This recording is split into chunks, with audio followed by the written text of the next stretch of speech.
Twitch, a streaming platform owned by Jeff Bezos, you know him, has temporarily banned the president's account for what it calls hateful conduct. Reddit has banned a page used by Trump supporters for failing to abide by the company's content policy. Reddit says the pro-Trump community has hosted and promoted rule-breaking content, antagonized other communities.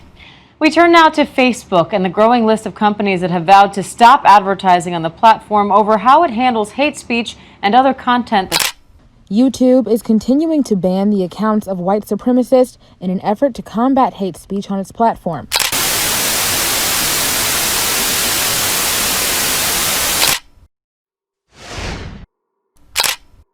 In the past 2 weeks, major events have taken place across a few of the world's largest tech companies, which includes the world's #1 largest social media platform, Facebook, the world's largest video sharing platform, YouTube, the #1 video live streaming service, Twitch, and the well-known discussion website, Reddit.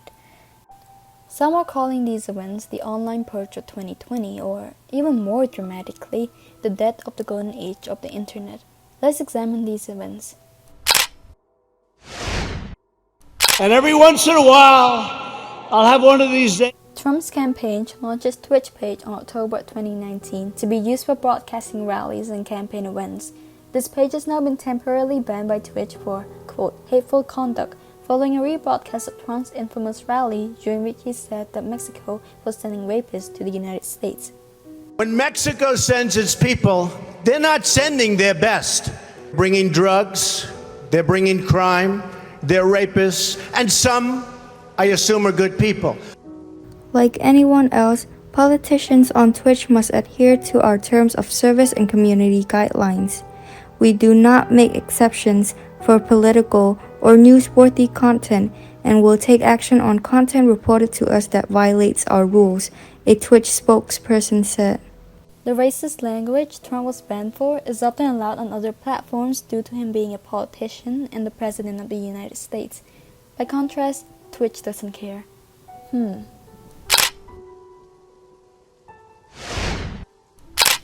Reddit updated its content policy to ban hate speech 3 weeks after Black Lives Matter protests led several popular Reddit forums to go dark temporarily in protest of the company's lax policy around promoting racist content.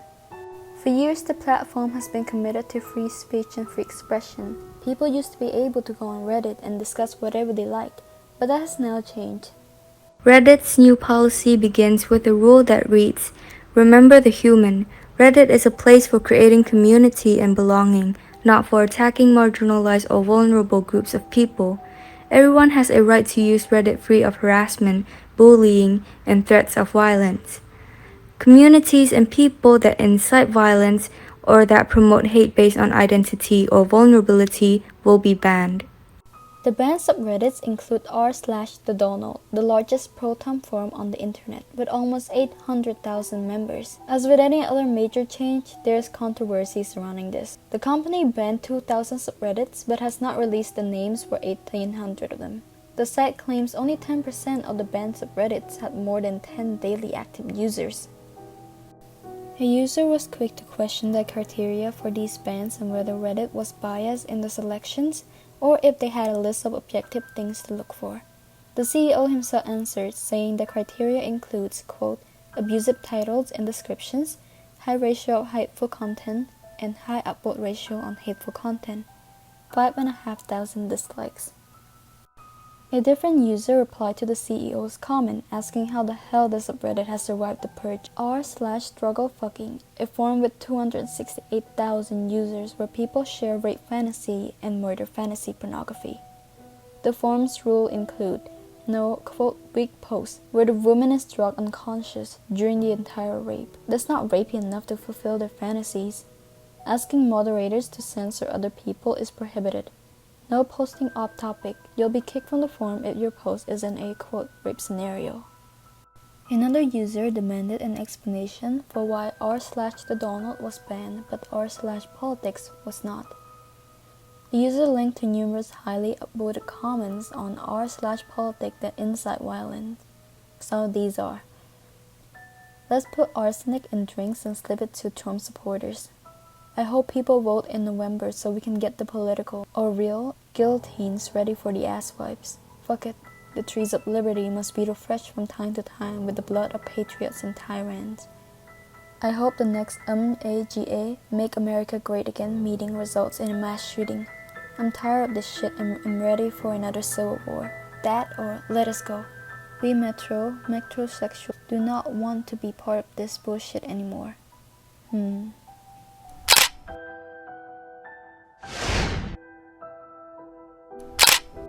According to YouTube, they have, quote, strict policies prohibiting hate speech on YouTube and terminate any channel that repeatedly or egregiously violate those policies.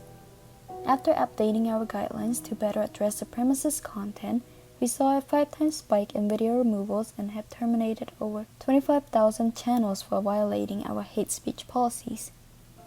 Among the banned channels, the most notable names include David Duke, a former leader of the Ku Klux Klan, a hate group whose enemies are black people, Jews, immigrants, lesbians, gays, bisexuals, and transgender people, and Catholics. Richard Spencer, a white supremacist, will coin the term alt-right, which stands for alternative right, and is a label for people who support white supremacism, racism, immigration restrictions, xenophobia, anti-Semitism, anti-feminism, homophobia, and Islamophobia. And Stephen Molyneux, a Canadian white nationalist activist known for his promotion of conspiracy theories.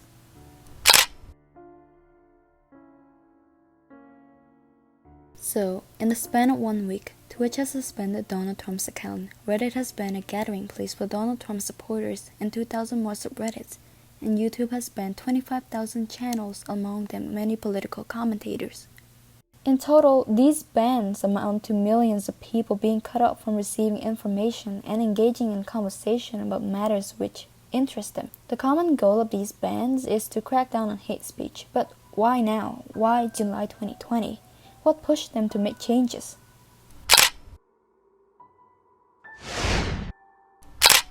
One explanation for this coordinated sequence of bans is that in late June, a campaign named Stop Hate for Profit was launched, which described itself as a, quote, response to Facebook's long history of allowing racist, violent, and verifiably false content to run rampant on its platform.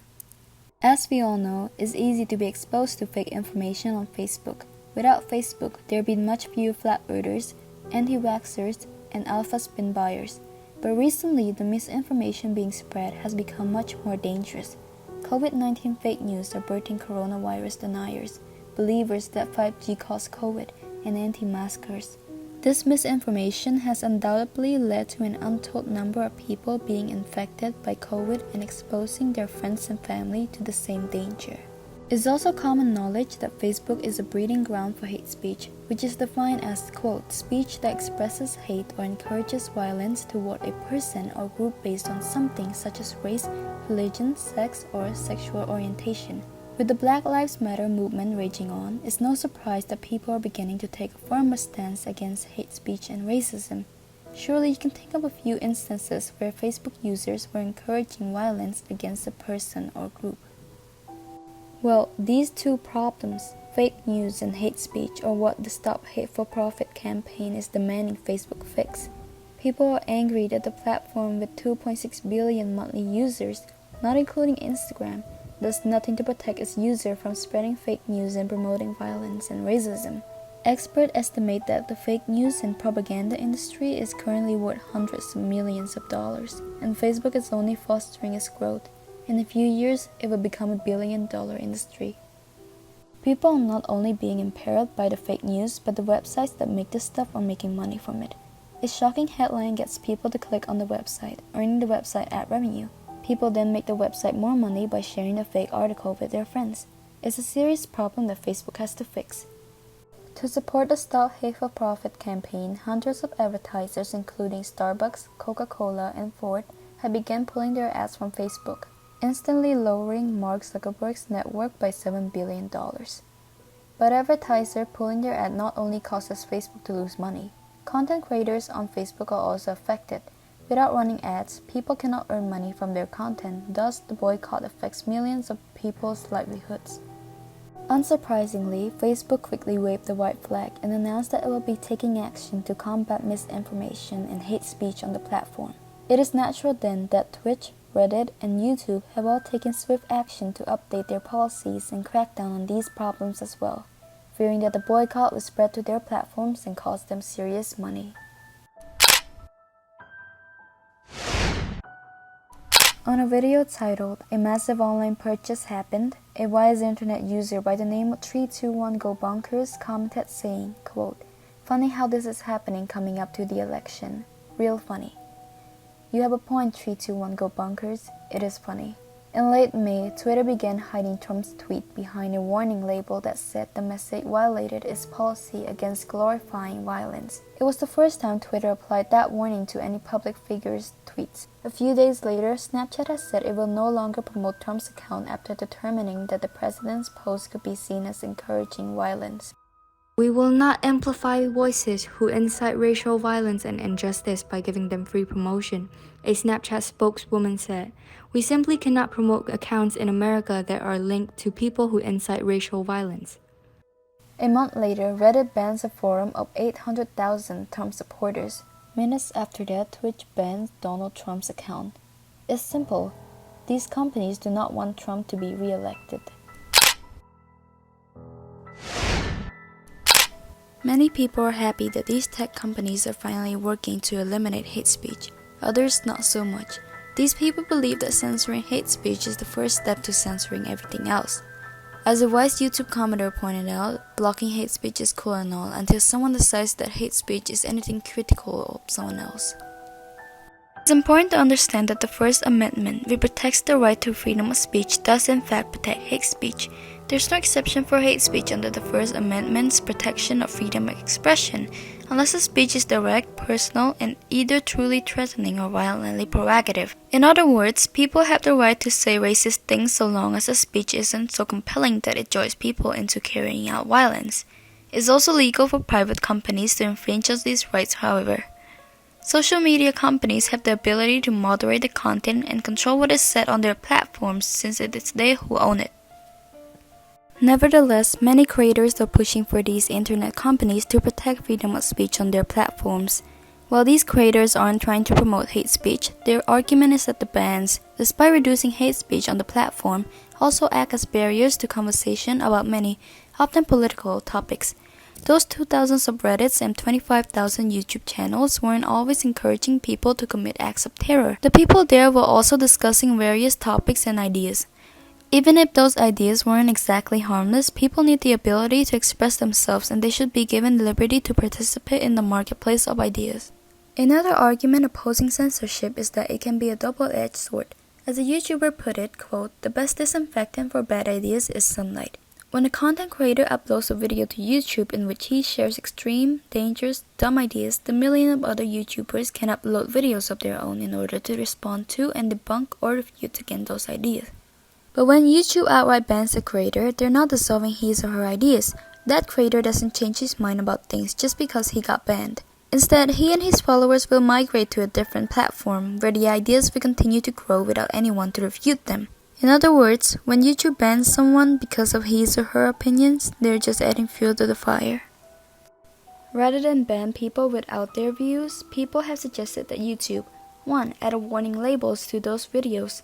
2. Demonetize those videos. 3. Stop recommending those videos to any viewer, regardless of whether the viewer is a subscriber or not. 4. Provide viewers of the video with suggestions to other videos that refutes against those ideas. These days, with the worldwide availability of the internet, a large percentage of conversation takes place online on social networks. Hundreds of millions of people depend on the internet to stay informed about matters. It makes sense then that the people would want to expand the reach of the First Amendment so that social media platforms, and not just government entities, have to protect the freedom of people to say anything they'd like. Here's a quick recap. 2020 has brought COVID and Black Lives Matter. COVID-19 fake news has killed thousands and hate speech has promoted racism. Stop Hate for Profit was launched to fight against these problems, and Facebook has suffered $7 billion in losses. Twitch, Reddit, and YouTube crapped their pants and rushed to update their content policy, resulting in thousands of bans.